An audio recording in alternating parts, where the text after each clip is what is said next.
बिंदु है कि हमारे प्रशासन जो है आज के डेट में फेल होती हुई दिख रही है। साथ में प्रशासन को मुझे समझ में नहीं आ रहा है कि वो कहाँ सोई है, कहाँ बैठी है, कि आए दिन हमारे बिहार में क्राइम बढ़ते जा रहा है।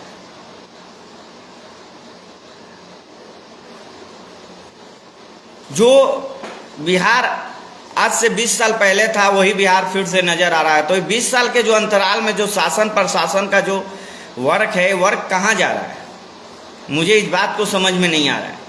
जो 20 साल सुशासन बाबू बोलते हैं कि मैं सुशासन बाबू हूँ, मैं सुशासन का सरकार चलाता हूँ, लेकिन जो 90 का दशक में जो चीज़ें हमको देखने को मिलता था वही चीज़ फिर देखने को मिल रहा है। तो आप आखिर में कर क्या रहे हैं?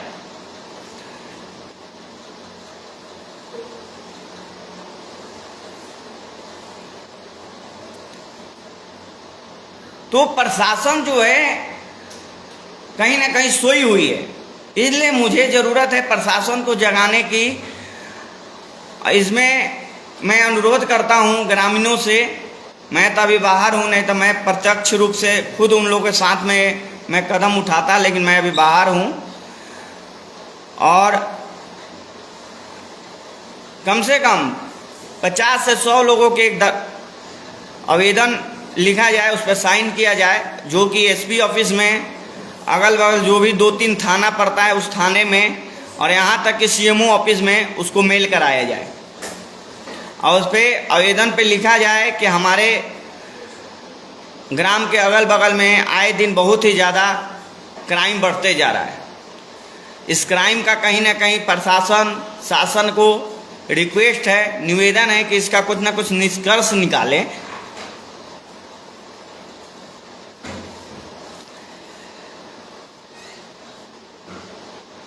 हम अभी हैं फिलहाल एमपी के इंदौर शहर में। मैं यहाँ भी देख रहा हूँ प्रशासन को, यहाँ की अपेक्षा बिहार की स्थिति बहुत बुरा है। जहाँ तक की बात है, देखिए क्राइम तो इंसान है, लोग हैं, समाज है, तो क्राइम तो होना अनिवार्य है। लेकिन क्राइम बढ़ते क्राइम को देखते हुए अपने यहाँ प्रशासन सोए हुआ है। यहाँ पे भी क्राइम होता है, लेकिन प्रशासन यहाँ तुरंत रिजल्ट देता है, तुरंत उस पर कार्रवाई करता है। लेकिन अपने यहाँ तो क्राइम होने के बाद भी प्रशासन का कोई आता पता देखने को नहीं मिलता है। आए दिन मैं सुन रहा हूँ कि उस रूट पे छिनतई बहुत ज़्यादा हो रहा है।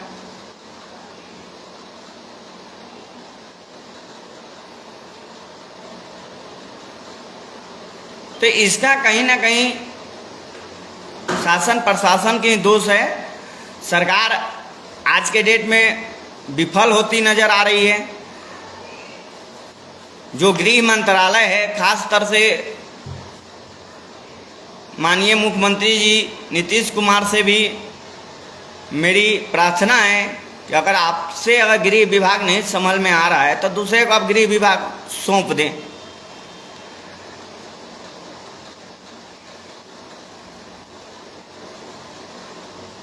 अभी कुछ दिन पहले छपरा रोड पे एक हमारे पत्रकार बंधु हैं निर्मल जी, उनकी बाइक छिनतई हो गई। कुछ दिन पहले हमारे पूर्व मुखिया दयानंद सिंह जी का बाइक चोरी हो गया। तो इतनी जो क्राइम हो रहा है, इस क्राइम का जो मुख्य बिंदु है, वो मेन बिंदु है युवाओं को रोजगार नहीं मिलना। सबसे बड़ा जो क्राइम हमारी बढ़ती जा रही है, इसमें हम अपनी हिसाब से, हम अपनी सोच के माध्यम से बता रहे हैं कि सरकार हर तरीके से विफल नजर आ रही है।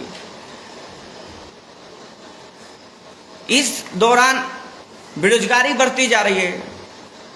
अब बेरोजगारी के कारण, रोजगार नहीं मिलने के कारण हमारे युवा गलत कदम उठा रहे हैं। मैं युवा से भी अनुरोध करता हूँ, निवेदन करता हूँ कि ठीक है, अगर आपको रोजगार नहीं मिल रहा है तो सही जगह आप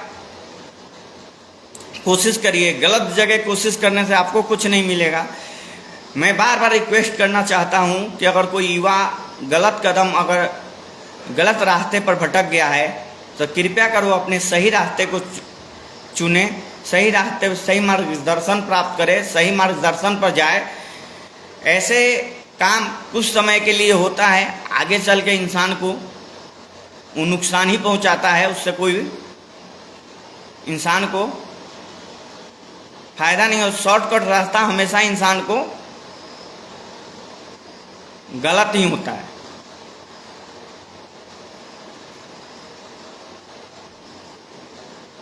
तो इसमें प्रशासन तो मुख्य रूप से घिरा हुआ है, साथ में शासन का भी इसमें अहम रोल है। शासन कहें तो हमारे क्षेत्र के विधायक, सांसद, इन लोगों को भी ध्यान देना चाहिए कि आखिर में ऐसे बातें हो रही है, ऐसे चीज़ें हो रही है हमारे क्षेत्र में, दिन पर दिन ऐसे बढ़ती जा रही है क्राइम, तो कहीं ना कहीं इसको रोकने की ज़रूरत है।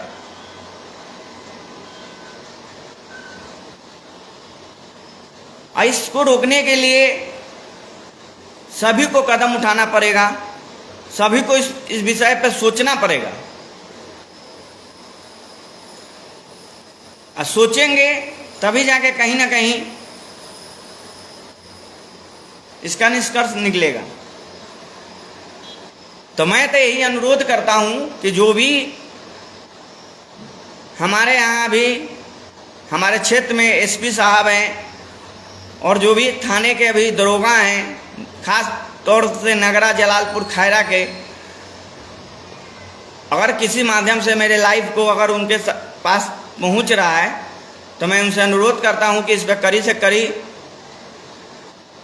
कदम उठाएं और इसको गंभीरता से लें। अब माने इसको गंभीरता से लेने का मतलब कि लेना ही है। यहाँ तक कि बड़े बड़े शहरों में हम देख रहे हैं हर जगह सीसीटीवी कैमरा लगाया हुआ है। तो आप अपने तरीके से जनता की सुरक्षा कैसे हो, जनता सुरक्षित कैसे रहे, इसके लिए आप मेन रोडों पे 2-4 किलोमीटर के एरिए में आप चाहें तो सीसीटीवी कैमरा लगा सकते हैं, जिसके माध्यम से अपराधी को हम पता लगा सकते हैं कि अपराधी है कौन। और इससे हमको कैसे सुरक्षा मिलेगा ये आप सोचिए, आप इसको समझिए। साथ में मैं युवाओं को फिर से मैं बोल रहा हूं कि गलत रास्ते पर ना जाकर सही रास्ते को ध्यान में दे। बाकी सरकार तो अभी हमारे यहाँ बिहार में बहुत ही विफल हो रही है, बहुत ही ज़्यादा फेल है। सरकार को इस पे बहुत ज़्यादा सोचने की ज़रूरत है कि हमारे बिहार में अभी रोजगार की बहुत ही ज़्यादा स्थिति दयनीय है। हम भी बहुत सारे शहरों में घूम रहे हैं, हर जगह लोगों में क्या है, हर राज्यों में देख रहे हैं कि अपने यहाँ लोग क्या कम से कम और कुछ नहीं तो रोजगार है, वो खेती के माध्यम से, हर किसी माध्यम से अपने जगह पर परिपक्व हैं। लेकिन हमारे यहाँ ऐसे कोई साधन नहीं है, कोई ऐसी चीज़ें सरकार नहीं सोच रही है जिससे हमारे युवाओं को रोजगार मिले। तो मैं लास्टली आप लोगों को एक बात बोलना चाहता हूँ, आप लोगों के आशीर्वाद रहेगा, भगवान की कृपा रहेगा तो मैं तो मेरा मेन पहला जो मुख्य बिंदु है, मैं अपने क्षेत्र में अगर किसी माध्यम से जनता के बीच में मैं आता हूँ तो रोजगार के ऊपर मुख्य बिंदु रहेगा। रोजगार के ऊपर मैं ज़्यादा ही विशेष करके मैं काम करूँगा और अपने क्षेत्र में वादा करता हूं कि कम से कम 60 से 70% युवाओं को रोजगार दूंगा। ये मेरी गारंटी है।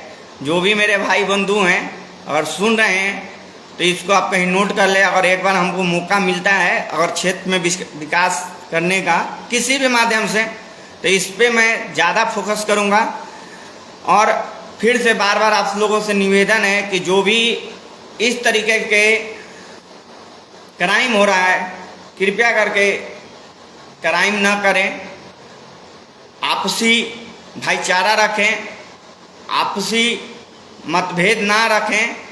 और आपसी भाईचारा के माध्यम से एक दूसरे से हम मिल कर रहें। जो अगर गलत हो रहा है उस गलत चीज़ों पे फोकस करें और आवेदन दें।